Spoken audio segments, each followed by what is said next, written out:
Imagine a world where your health records are instantly accessible with a simple scan of your arm. Sounds like science fiction, right? While we haven't quite reached that level of technological integration, the idea of microchips inserted through vaccines has taken root in the minds of many. But how much truth is there to this claim? Could something so small and seemingly imperceptible really be injected through a needle? And if not, why is this belief so widespread? This essay delves into the heart of the microchip myth, separating fact from fiction and providing you with the knowledge to make informed decisions about your health. We'll examine the claims, analyze the science, and consult with medical professionals to understand why this theory, while intriguing, simply doesn't hold water. Join me as we unravel the truth about vaccines and microchips, empowering you to make decisions based on evidence and not fear. It's time to face the needle, confront the chip, and expose the myth for what it truly is. Let's get started. Conspiracy theories often take root in fertile ground, a mix of mistrust, misinformation, and fear. The microchip myth is no different. Its origins can be traced back to a general unease about technology, particularly as it relates to personal privacy and government control. Add in a dash of misinformation spread through the internet and social media, and you have a recipe for a full-blown conspiracy. One common thread in the microchip narrative is the belief that powerful entities are using vaccines to track and control individuals. This fear is often fueled by distrust in authority figures and institutions. The internet and social media have acted as accelerants, spreading these theories far and wide. Misleading articles, doctored images, and sensationalized videos can quickly go viral, reaching millions of people and solidifying the myth in their minds. Understanding the origins of this conspiracy helps us to critically assess the claims and separate fact from fiction. Let's delve into the logistics of microchipping. A microchip is a tiny electronic device that stores information. It consists of a small microcircuit in a biocompatible material like glass. These chips are used to identify and track pets. To function, a microchip needs power, usually by a small battery or RFID technology. It also needs a way to transmit information, typically through an antenna. The chip must be implanted to interact with the body's systems. Now, imagine fitting all of that into a vaccine. Vaccines deliver a virus or bacteria to trigger an immune response. They are not designed to carry electronic devices. The size of a microchip makes it impossible to inject through a standard vaccine needle. The idea that a microchip could function within the human body after being injected through a vaccine is not supported by scientific evidence. Size is a crucial factor when it comes to microchipping. The microchips used to identify pets, for example, are typically about the size of a grain of rice. These chips are implanted under the skin using a relatively large needle, and even then the procedure can be uncomfortable. Now, consider the size of a vaccine needle. It's significantly smaller than the needles used for pet microchipping. In fact, vaccine needles are designed to be as small as possible to minimize pain and discomfort. They are simply not capable of delivering a device the size of a microchip. Furthermore, even if a microchip could be made small enough to fit through a vaccine needle, it would still need to be surrounded by the vaccine solution itself. This would make the overall volume of the injection much larger, likely causing significant pain and swelling at the injection site. The science of scale simply doesn't add up.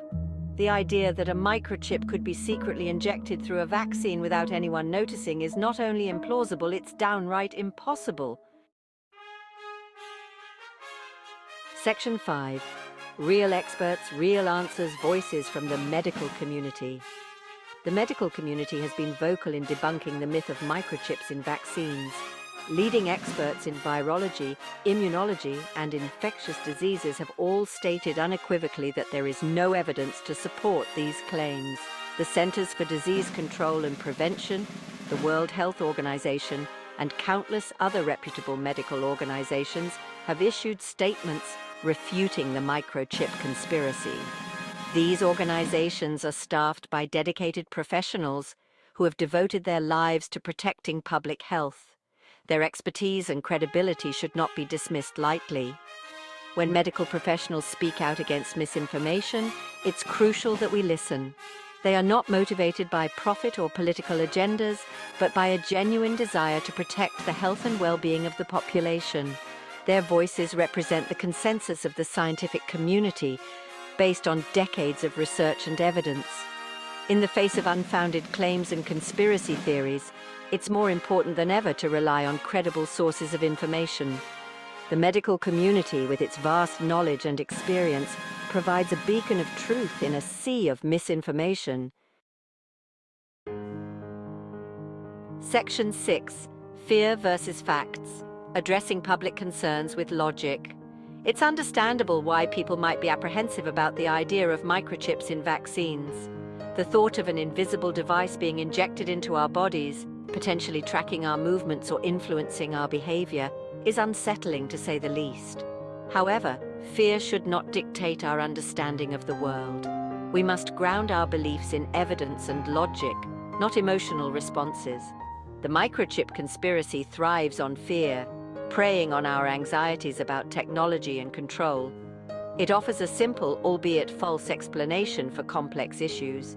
But when we dissect these claims and examine them critically, we see that they fall apart under scrutiny.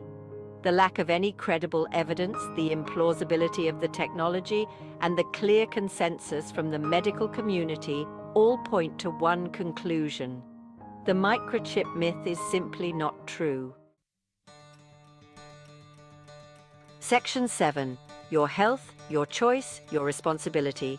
Getting informed. In today's digital age, we are bombarded with information from all sides.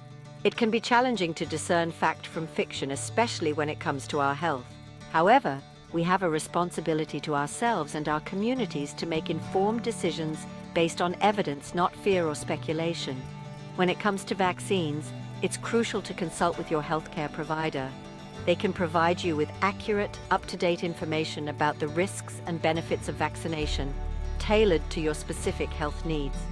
Don't be afraid to ask questions and seek clarification. Your health is important, and you have the right to be fully informed about the decisions that affect your well-being. By arming ourselves with knowledge and critical thinking skills, we can navigate the complex world of health information and make choices that empower us, not scare us. Section 8. Join the conversation, sharing knowledge, empowering others. The spread of misinformation, particularly regarding health, can have serious consequences. It's up to each of us to be vigilant, to question what we see and hear, and to seek out reliable sources of information. Share this essay with your friends, family, and social networks. Let's work together to dispel the myths surrounding vaccines and empower others to make informed decisions about their health. Knowledge is power, and by sharing accurate information, we can help create a healthier, more informed world. To stay updated on the latest health news and analysis, subscribe to our newsletter at Let's continue this important conversation together.